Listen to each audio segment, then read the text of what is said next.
Hey, Danny. How are you? I'm good. How are you? I'm good. Good. What are we talking about today? Today? Oh, fuck. Well, first, every goddamn time. Oh, my Lord. I caught myself, right away. No, you did, and that's really all we can ask for. Hi, everyone. We are Silence of the Hags, and we are your hags. Yeah, so thank you for tuning in. Today we're going to be talking about Lisanne, Froon, and Kris Kremers. You may have heard of these ladies. They are the two girls, Lisanne being only 22 at the time and Kris being 21. They're the two girls who went missing in Panama, and nobody fucking knows what happened to them. All right. So, Lisanne Froon and Kris Kremers went missing in 2014, in Panama. They were going down to Panama to kind of vacation, bump around, have fun, and then finish off by teaching English to some of the children in Panama. So that's why they were there. These girls were really young, really lovely, very good students, and they did come from fairly wealthy families. So just, all around kind of normal girls, a little bit of the upper class, but they were there to do some good work and have fun. Okay, so on April 1st, these two girls started a hike together. They went unguided, although they allegedly took a guide dog named Azul. However, this has not been verified. Essentially, something important to note, when in Panama, and this is also, disclaimer, I have never been to Panama. I have never been anywhere outside of North America. And I have been to California, to Disneyland. And that's just about it. Oh, I went to Mexico once for a week. So that's about all the travel experience I have. So this is all just information I've gathered. So there, that's my disclaimer. But something that is pretty well known in Panama is about their pets and dogs. Most animals are kind of just, they're there as companions, not so much as here where we have our animals with us all the time and they hang out with us inside and, and they sleep in our beds and all of that stuff. Mm-hmm. It's more, you have the dog and you love your dog, but he goes out and does his own thing during the day and you just coexist together. Yeah, and then he comes back at night. So a lot of the time you don't know where your dog is during the day because he's just out. They're very, very independent. Okay. So essentially the morning that the girls left, the dog also left. Not with the girls, but the dog also left. And the people who owned him were a restaurant at the beginning of the trail that the girls started on, and they are the ones saying that the dog was guiding them.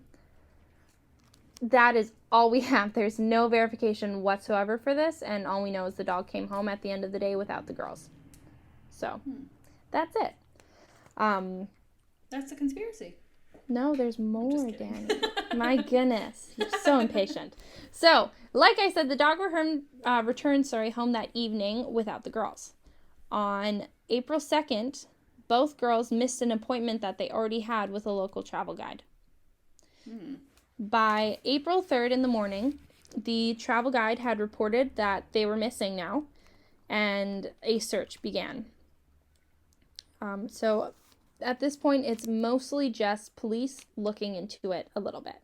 Mm-hmm. By April 6th, so this is 5 days after the girls have gone missing, both of the parents arrive over from Deutschland, I guess. Sorry, what?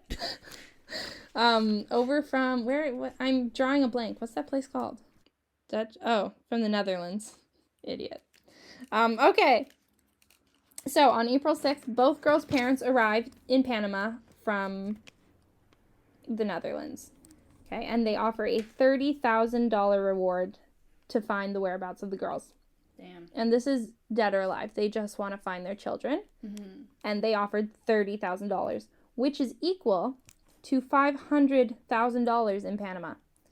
Jesus so, Christ. Something important to note. So, if you are wanting to fact check me, which do it 100% I love, but if you go in and you look to do the conversion from the $30,000 to the $500,000, it's also important to note like costs of goods and stuff like that, because it is essentially a 1-to-1 conversion.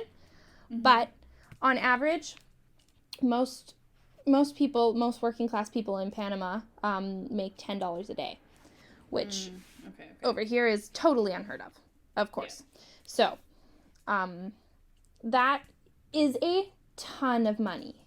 Okay, that area is very, very poor, don't have a lot of money, so $500,000 is like winning the lottery. Yeah. And something else important to note is the area that these girls went missing. Where I'm gonna post, I have a map of basically where everything was found, where they went missing, all of that, and it's basically in most people's backyards. Okay, it's not very far out. It's not in the middle of the wilderness. It is in the jungle, but it's close to town. They didn't go far. It was only a 1-kilometer hike from where they were staying in a hostel.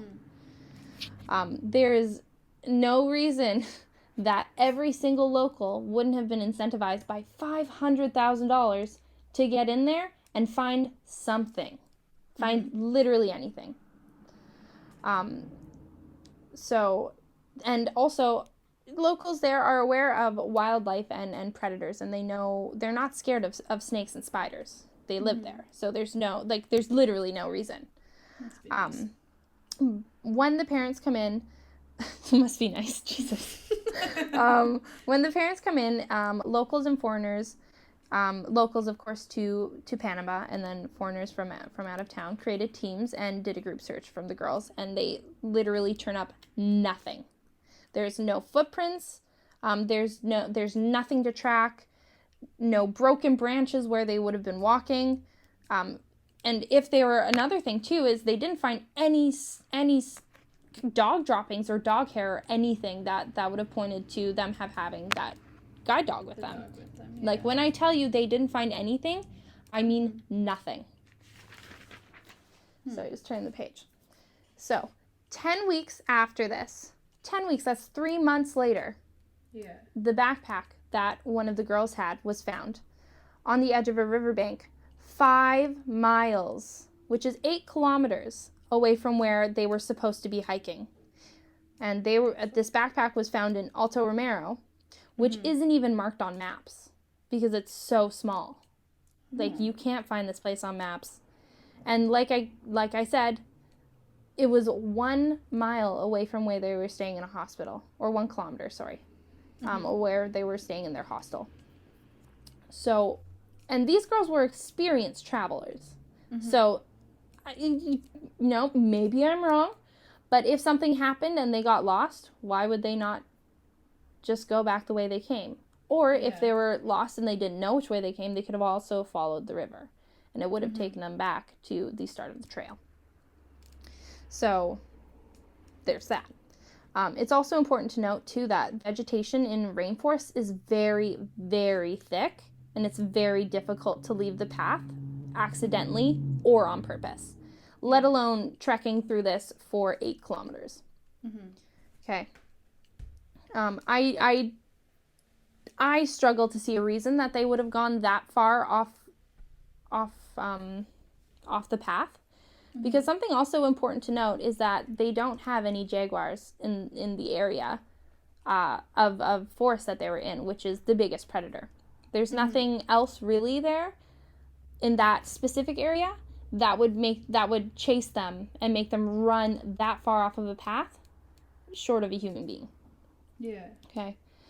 Something too interesting, what they found inside of the backpack. So they found in this backpack that has been gone for 3 months, 2 pairs of sunglasses, $83 USD in cash,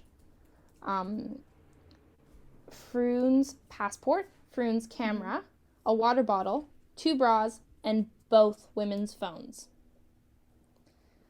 So, to me, what this means is that this was not any kind of robbery. Because all of that money was left, and $83 is a lot of money. $83 USD down there is a lot of money. Because also, I look through a lot of traveling websites and things like that to try and see costs to see why they would need that much money on them if they're just going on a day hike. the absolute max they would have needed, even if they had gotten hopelessly lost and needed to somehow get home, was like $20. That's all they needed. Yeah. And both phones are in there. Okay. Interesting. So it's also important to note that everything in the backpack was perfectly organized. Like, literally, like, someone had taken all the shit out, looked at it, and you know when on your first day of school, when you're, like, super excited with your new binder and your new pencil case, and you put everything in perfectly so that you can just open it up in class, and everyone's like, wow, look at that, she's so organized. That's how it was. That's how it was. And remember how I said that it was found 5 miles on a riverbank away from where they were? Mm-hmm. No water damage. Nothing. It literally looks like it was placed on the riverbank. Yeah. Exactly. So after the backpack is discovered, because it was so far away from where they were originally looking, they organized another search. And some of the clothing from the girls is found, allegedly, folded neatly 1.5 miles upriver from where the backpack was found. Folded neatly and placed on the side. So there's a little bit of speculation on whether or not that this is how it happened, or if they were found floating in the stream. But I think that it's important to note that why is there speculation on this part of the case? Like this is not being taken seriously. Essentially is what I'm saying. Because they aren't even sure how they found the clothes. Like, you'll see a lot of the investigation for this was done pretty poorly. Which is interesting, which we'll get back to later. So, now, 2 months after this backpack is discovered, and after the clothing is discovered either on the side of the riverbank or in the water, and now 5 months after the girls have disappeared, 5 months, okay? They finally found some bodily remains. Jesus Christ. But all they found was a piece of a pelvic bone, a boot with a foot inside, and 33 scattered bone fragments in the area. Sorry. Bone fragrance. Bone fragrance. By Givenchy, coming out this fall. No, 33 bone fragments in the area. Okay, so that's all they found of 2 adult women. Of the bones, DNA identified, they belong to 5 different people, including the 2 girls. So, of the 33 bone fragments, 2 people that they belong to were the 2 girls that were missing, but there's still 3 people unaccounted for that they found stuff from. Something to remember how I said 5 months after the girls disappeared, on the pelvic bone, which belonged to Miss Froon, there was still skin attached. And it was fresh. Oh, no. Okay. And Kremers' bones were bleached by chemicals, such as lime. Okay. Yes, lime can be found in nature. There are natural lime deposits, but in the area they were in, there are none. There are no natural lime deposits in the area in Panama that they were in. Also, none of the bones they found, the pelvic bone, the bone fragments, none of it had any scratches. No damage to the bones whatsoever. On a riverbank, too? Yeah, so we know no animal attacks. And it could have been started by an animal attack, sure, maybe that's what initially got them off the path, but that's not how they died. Yeah. Okay. By November of 2014, so this is what, April, May, June, July, August, September, October, November, so 7 months after the girls are missing, only 7 months, the Attorney General in Panama declared that the women were dead due to a hiking accident. The explanation was that they were dragged to death by the river system. I have a few issues with this. I find this isn't very plausible at all, because as the clothes were allegedly found folded on the side of the riverbank, But even if this is not true, confirmed, there were no signs of decomposition on the clothing whatsoever. Yeah. Additionally, the lead forensic examiner believed that lime was used to speed up decomposition. The lead forensic examiner of this case said that lime was purposely used. Mm-hmm. And something too, more than 30 unidentified fingerprints were found on the contents of the backpack. Jesus Christ, 30? 30 unidentified fingerprints. And no locals' fingerprints were recorded. Not any of the people who found the backpack, not any of the people who found the clothing, not the tour guide that they were supposed to be talking to, no one at the hostel they were staying at, no one, no fingerprints. And additionally, too, no forensic investigation was done at any crime scene. No scent dogs were used at all. Mm-hmm. And then again, the people who found the clothes and the bag were not questioned further. They essentially said, "Oh, look what we found." The police open up this backpack that is perfectly organized, no water damage. They say, "Yeah, we found it on the side of the river," and they're like, "Awesome, great, have a nice day." And that's it. That's all there was. So that's essentially the main thing. The case was closed. Okay, it's a hiking accident. Mm-hmm. More interesting information though on the cell phone and the camera. This is where it starts getting really. This is where the conspiracy goes in, because up until here it could just be shitty police work and it could have just been an accident. Mm-hmm. Is it likely? Not super, but absolutely it could have happened. But the phones that were found.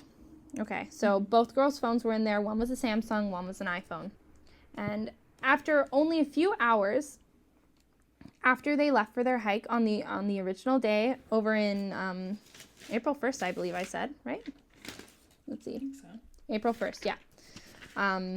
All the way back on April 1st, after only a few hours, numerous distress calls were made from both phones.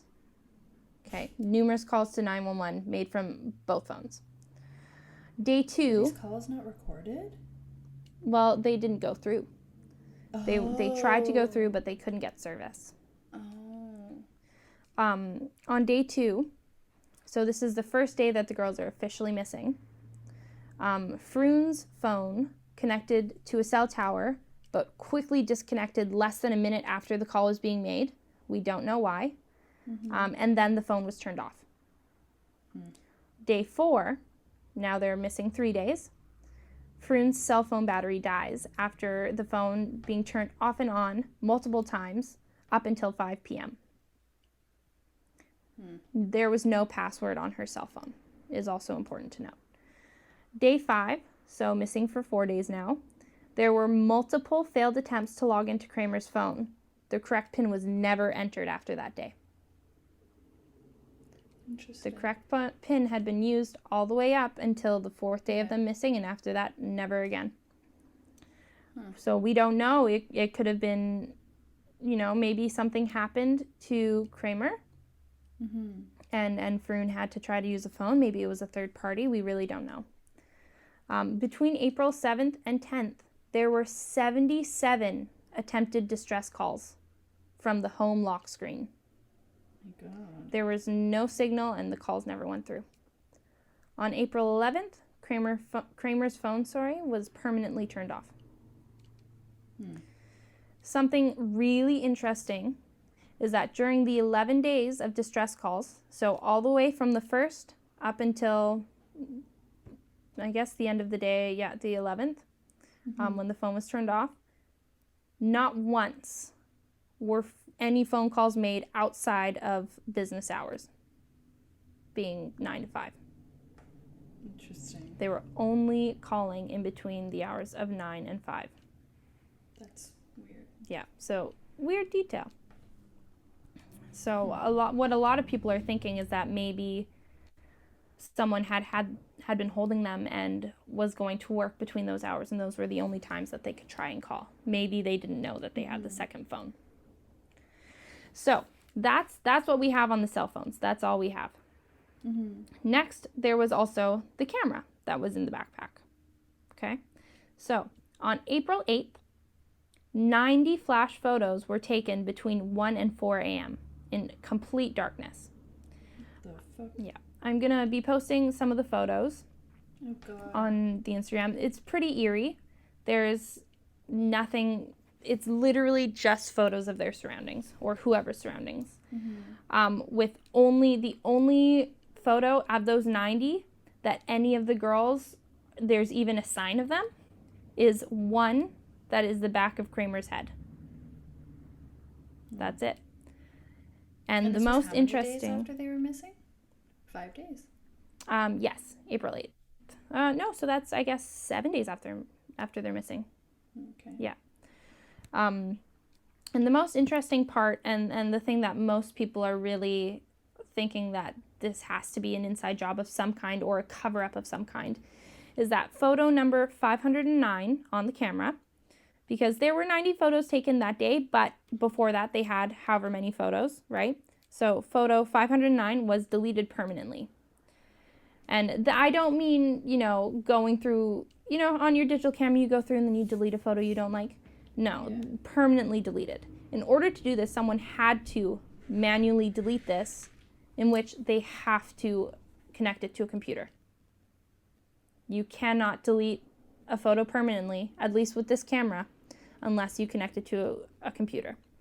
So this person would need some pretty in-depth knowledge of software, which is not a huge thing in Panama. It's not everyone has a computer. Not everyone is figuring shit out through YouTube, right? Mm. That's a pretty specialized, it's a specialized thing. So essentially, from what I've gathered, the only real people who would know to do that, not the only ones, but the main ones, is going to be, a forensic analyst team. The ones who normally go in and recover stuff like that. So that's the main reason that people are thinking it's an inside job. Mm-hmm. Okay. So the conspiracy comes in not so much that we think that, maybe it's the government who killed her or killed them. That's not so much what it is. What we're thinking, and what I am kind of gathering from this is I'm thinking that the girls were murdered.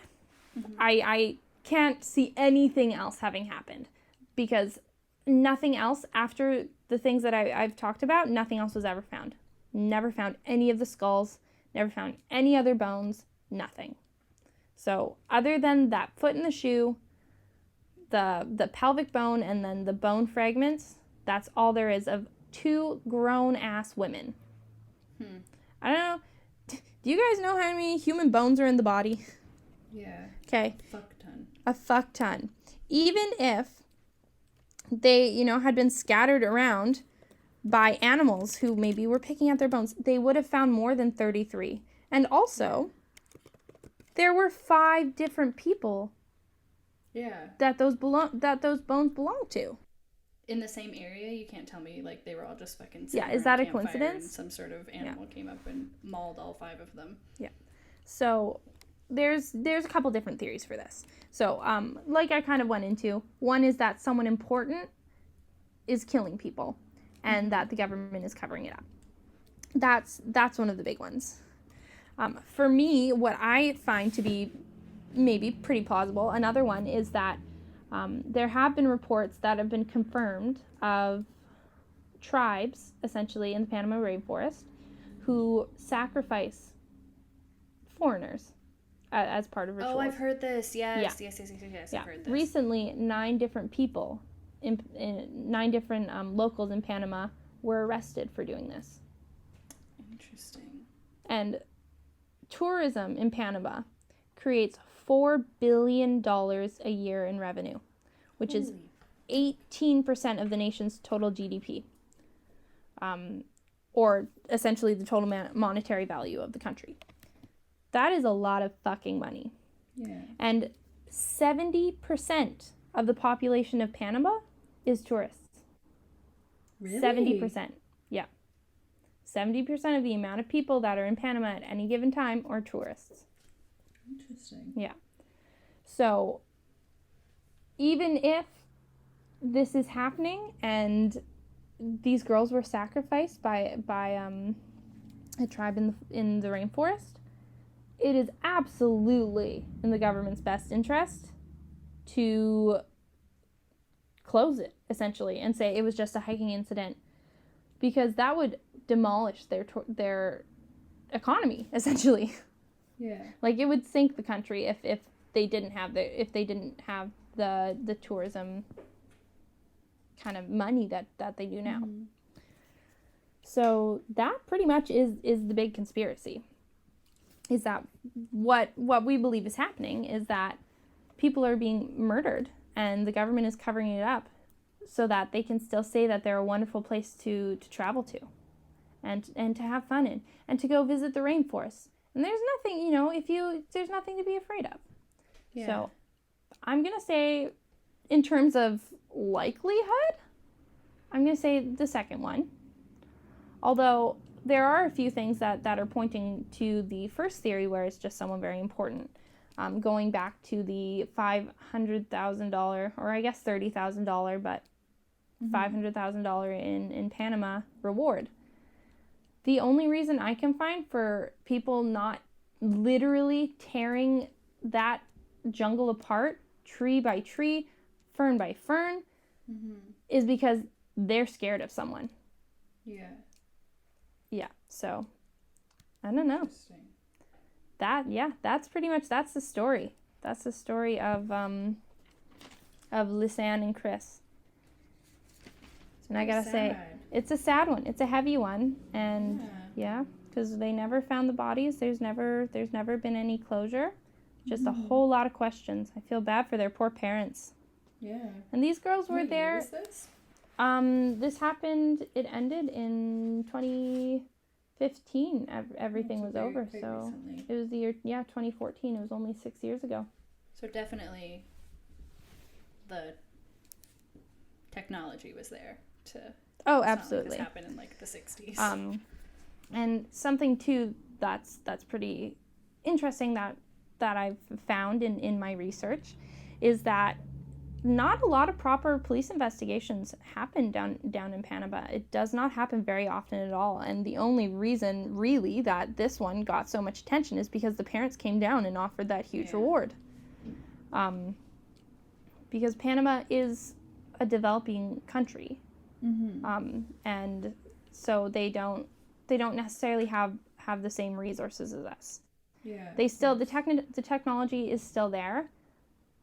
They just don't dedicate as much of it to that area, I guess. Yeah. That's kind of what my understanding is. Interesting. Yeah. So I'm gonna say I think that this is one of those conspiracy theories that isn't actually a conspiracy theory. I think it's one of those ones that is just real. Yeah. Because we know that there's corruption in governments, and we know that, people do a lot more for a lot less than just deleting, maybe picture number 509 that has the incriminating evidence on it. I want to know what the picture was. I know. Yeah. Well, yeah. And like I said, the pictures, what I would imagine is, and what I've seen even in just like horror films, is people will take flash pictures because it takes less battery than using a flashlight, exactly. Yeah. And they'll use that to try and see their way through where they're going. Yeah. And then what the thought is that they caught whoever was killing them or going to kill them. And yeah, that's my story for today. It's kind of a bummer. It's a very interesting one. I was over at the Yellow Deli last night looking at pictures of bones and shit, and with big headlines like, they've been missing for 2 weeks, and kind of looking over my shoulder and hoping no one thought I was crazy. Yeah. So what do you think, Danny? How do you feel about this case? What's your opinion? I'd love to hear. I mean, obviously, I don't know anything. I'm not even going to say I don't know much. I don't know anything about tribes in Panama. Tribes, really. Anywhere at all. Matter. But I feel like if you're living, if it's what maybe I'm just being ignorant. If it's what I imagine, you're living pretty off the grid and rural. Yeah. So I don't think you would know how to use an iPhone. Mm-hmm. Or, like, know that you, like, have to unlock it. Yeah. Like, my grandma hardly knows how to unlock a phone, let alone somebody who lives, like, out in the woods. So I don't think that is, like, personally, I don't think that's a plausible conspiracy because, like you said, like, they, like, it was fully deleted off the camera. You know, I don't know. But that could have been, my thought is that the forensic team that is handling all the evidence and looking, because the phones were very thoroughly searched. Yeah. Maybe that's part of that's the conspiracy for me, is that's the cover up. That's the government covering it up.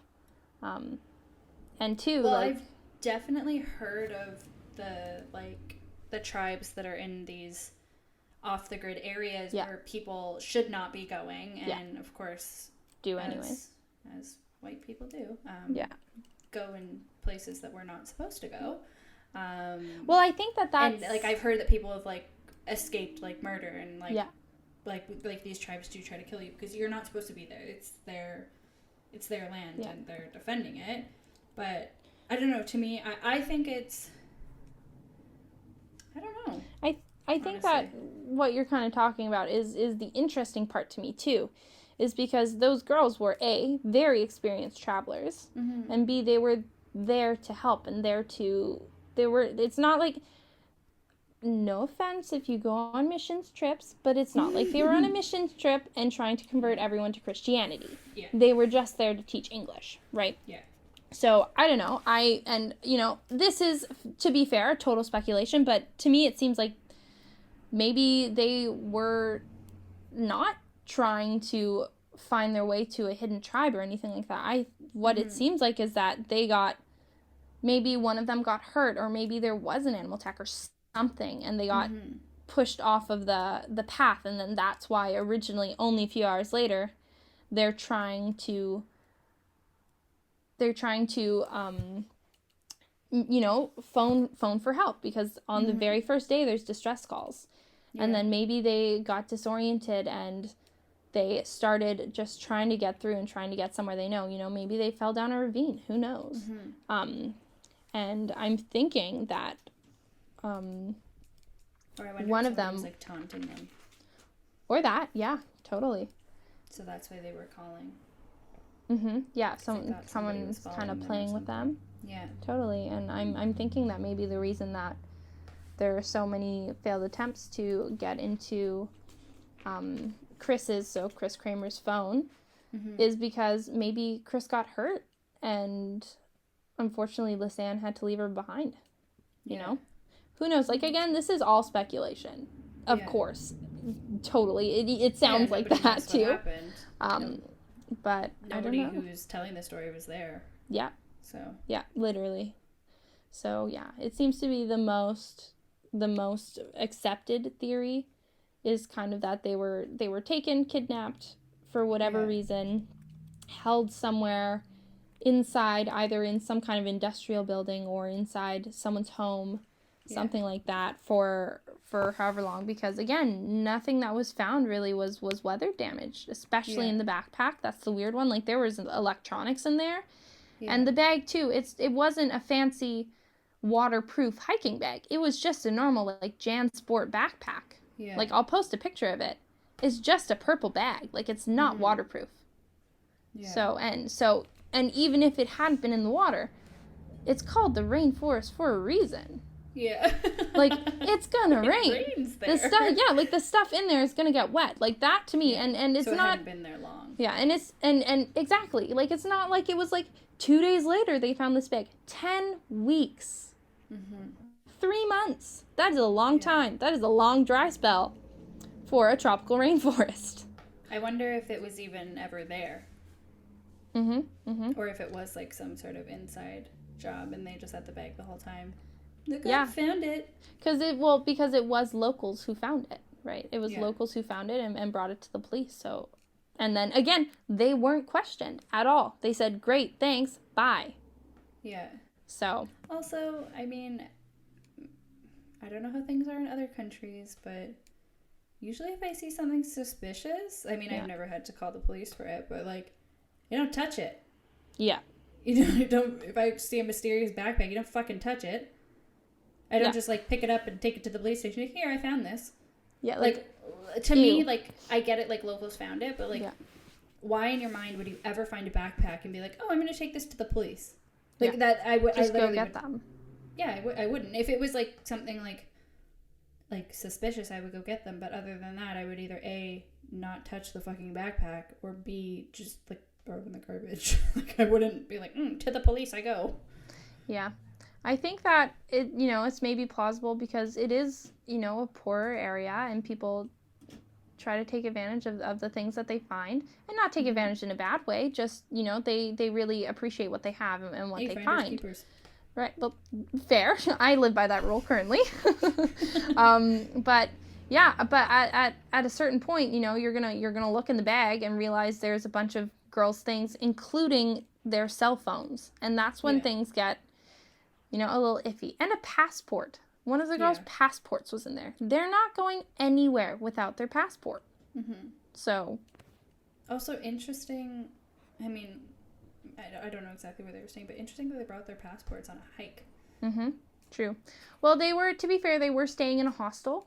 Okay. So for those of you who don't know, hostels are basically free hotels or very, very inexpensive hotels for people who are traveling. And most of the time, like I would say like 99% of the time, especially in poorer areas, you're sharing that hostel room with every other traveler that's coming through. You don't get your own rooms. And if you do get your own rooms, again, 99% of the time, you don't have a lock on the door. So, to be fair, that's probably why they're bringing all of that stuff. But that's true. Still. I didn't think about it that way. No, it's just a really crazy situation, and it's just kind of one of those things that are just like, how do we not know anything? Because we don't know anything. We know we found these photos. We know they called a whole hell of a lot of times, and we know one of them's missing a foot. Yeah. That's it. Yeah, that's weird. Yeah. Also, like, the whole thing with the lime. Mm-hmm. Mm-hmm. To me, that's also like, this is somebody who's fucking done this before. Yeah. Or like her bones were bleached with lime. Yeah. Yeah. And that's also something like, as a bone collector, like, God. That's how you clean them and, like, preserve them. Yeah, it is. So, like, that's somebody who knows. Like, I don't collect human bones. Don't fucking come for me. But, like, even if you did, I'd still love you. Pretty. I think they're really pretty. I think it's cool. They're fun. But, like, you have to know what you're doing. Yeah. Like, that's not something that, like, just any fucking old person could just be like, oh, okay. Yeah. Well, there's a reason not everyone's a taxidermist. Yes, exactly. It takes, you have to do your research. You have to know what you're doing. Yeah, you can't just, like, go in fucking blind. Yeah. Like, that's strange. Yeah. And I don't know, just nobody's gonna question the fact that there were 5 other people's bones. Right? They literally, in the same fucking area? Nothing came of it. 0 came of it. They were like, oh, there's 5 other people. Darn. That's it. That's all there was. So it's just a crazy situation. Conspiracy is that the government covered it up to protect the tourism industry, and I'm not going to say I don't believe that. I don't know what happened up to that point. I know what I feel like is plausible, but I don't know for sure, of course. Mm-hmm. But I feel like out of all of this, that's the thing I believe. I believe whatever happened, it was covered up to protect the tourism industry. And I mean, like, even look at, like, somewhere like Canada versus the States. Yeah. Like, in Canada, for those of you who aren't from here, our media, like, is very hush-hush about those things. Yes. Like, we do not talk about, like, murders. Like, they talk about it a little, but they definitely don't get into details. If there is the possibility of, like, a serial killer, like, you don't know until it's done. Gonna know about it. Yeah, you don't know until they're caught. Like, it's just not public knowledge. Yeah. Whereas in the States, when they have a serial killer, everyone knows. Everybody and their fucking mom knows. Like, everybody knows, and it instills a lot of fear. It makes people not want to leave their house. It makes people not want to go out. It makes people not want to travel. Well, even, like... And that's just the States. Yeah, and people still fucking do. Totally. And, like, even in... You know, if you look at, like, a case like Ted Bundy, you know, when Bundy was at large, girls were cutting their hair off, bleaching their hair. Yep. They were wearing their hair up in hats, you know, and we don't have that here. Like, and if you look at, like, when Robert Pickton was at large here only a few years ago, like, what was that, like, 15 years ago? Max? I think so. Yeah, but it started in the 90s, and, like, I don't think anybody... It wasn't... No one knew. I'm sure there are people who kind of knew, like... It was definitely, like, somewhat talked about, but nobody, like, it wasn't, like... I mean, I guess it's a little bit different, too, because Pickton, of course, was targeting, for those of you who don't know, he was targeting sex workers, who are known as the less dead, and Bundy was, of course, targeting sorority girls, so I guess it shouldn't be, but it is a little bit. At the same time, like, you have people like the Texas eyeball killer, who mainly targeted prostitutes. Like, even he was talked about. Yeah. And he only killed 3 people. Yeah. So... Yeah. And like, again, for those who don't know, Pickton killed, I think it was, like, a minimum of 33 women. I think he was convicted of killing 33. Yeah. But, like, they said it's, like, anywhere up to, like, 100. Yeah. Like, it was... Yeah. The number was fucking high. Yeah. And, like, nobody heard anything about it until he was caught. Yeah.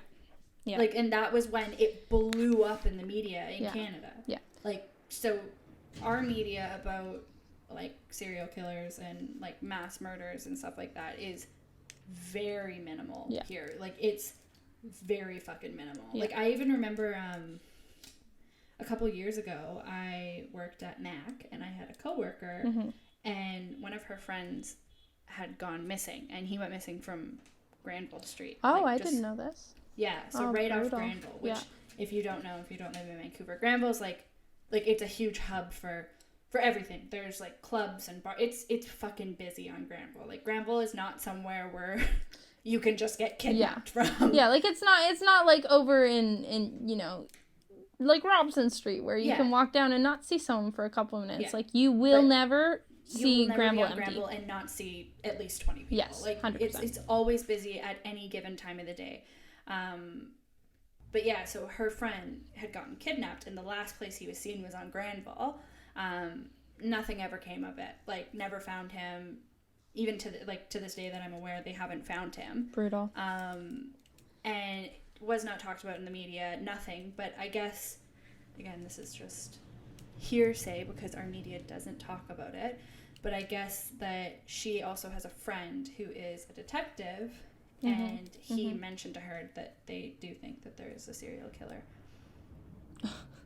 They think that there's a serial killer because there's people going missing and they're not finding anything of it. And, like, it was consistently in the downtown core that people were last seen. Yeah.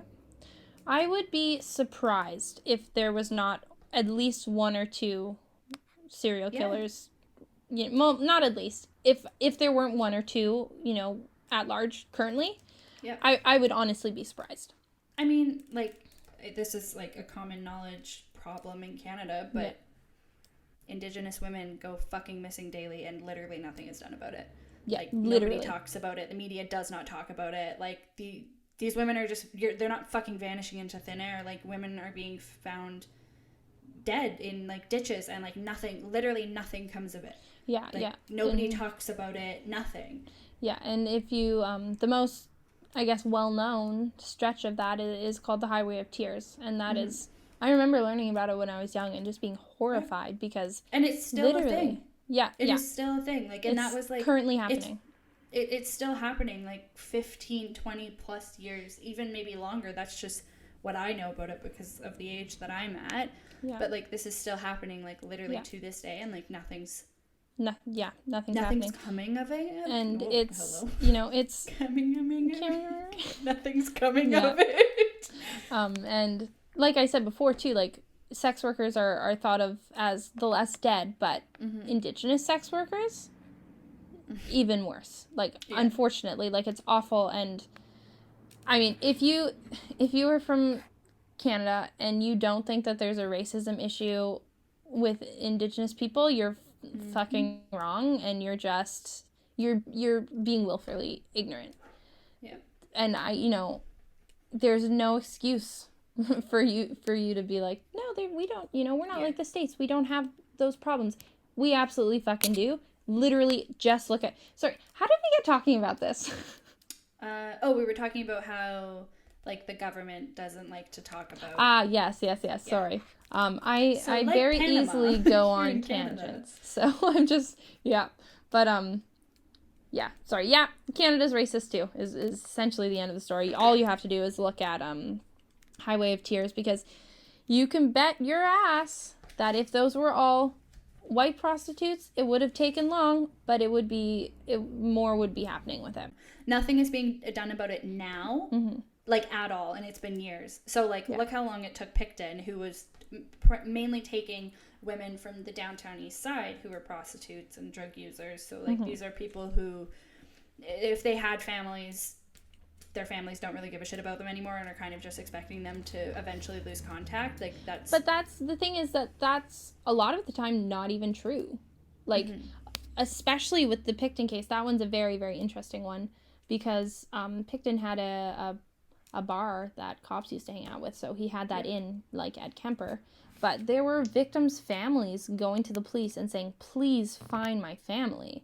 Yeah. And there were, other sex workers on the streets coming up to police and saying, the person who is killing us is Robert Picton. Like, they literally were saying that. Like, and there were people who escaped. There was a lady who escaped and, like... went to the police. She ended up somehow making it out of his car on the highway. Yeah. Like, in the middle of the fucking highway, and, like, got into somebody else's car and went to the police and said, like, this is what happened. And they didn't believe her. No, they didn't believe her. And she said the same man had picked up her friend. Yeah. And her friend hadn't come back. Yeah. And they didn't believe her. Yeah. And there's a pretty famous quote from the lead investigator of the Picton case saying that he wouldn't piss on a prostitute if she was on fire. So that's all you need to know, really. That's all you need to hear. So before you start saying that everybody in Canada is so nice, it's not just true. Remember all this. Yeah. Some of us are quite lovely. Yes. Some are not. But for the most part, not. We're just better at hiding our meanness. Our meanness. Yeah. So, yeah, I guess bringing it all the way back to, poor Kris and Lisanne. Yeah, I'm just saying it's not unheard of for the government to do stuff like that. Yeah. So to just not talk about it. That conspiracy, I am 100% behind. I fully believe. I think it's very plausible that it's literally just for the government's financial gain. Yeah. Yeah. Yeah. It sucks, but I think it is. I mean, I have no idea. I don't have any sort of theory as to who killed them. Yeah. But I do think that the theory of it being covered up by like government officials is absolutely plausible. Yeah. And like the thing is a lot of the time in like the police are like the government is heavily involved. Yeah. In police. Yeah. Like it not necessarily everywhere. Mm-hmm. But for the most part, the government in other countries they're heavily involved hand in the police. Hand. Yeah. A lot of greased palms. That's it. That's all I have for you. Yeah, it kind of went off script there at the end. We really did. And you know what? If you guys like stuff like that, tell us. If you don't like when we do that, also tell us. Yeah, we want to cater this to you. Make sure you guys are having the most fun. Exactly, because we can talk about this one-on-one all day, every day. We almost do. So we don't need you guys. Actually, we do. Please don't unsubscribe. Please stay. But yeah, honestly, if you're not enjoying it, then we don't want to do it. So just let us know. And yeah, stay safe. This isn't to discourage you from traveling and following your passions, but just just be aware. Yeah. Be aware of your fucking surroundings. Guys, not even when you're traveling. Everywhere. Always be aware. Yeah. Thanks so much for tuning in, everyone. Make sure you give us a follow on our Instagram, which is silenceofthehags. Yes. And yeah, feel free. Send us if you have any interesting travel stories, if you have any information, if you want to correct us, if you want to tell us we were doing something wrong, any of it, just give it to us in our email. Send us an email or silenceofthehags@gmail.com. Yeah. Yeah. We like hearing from you guys. We do. Please talk to us. We're lonely. Yeah. Happy COVID. All right, everyone. Bye-bye. Stay safe. Thanks so much. Bye-bye.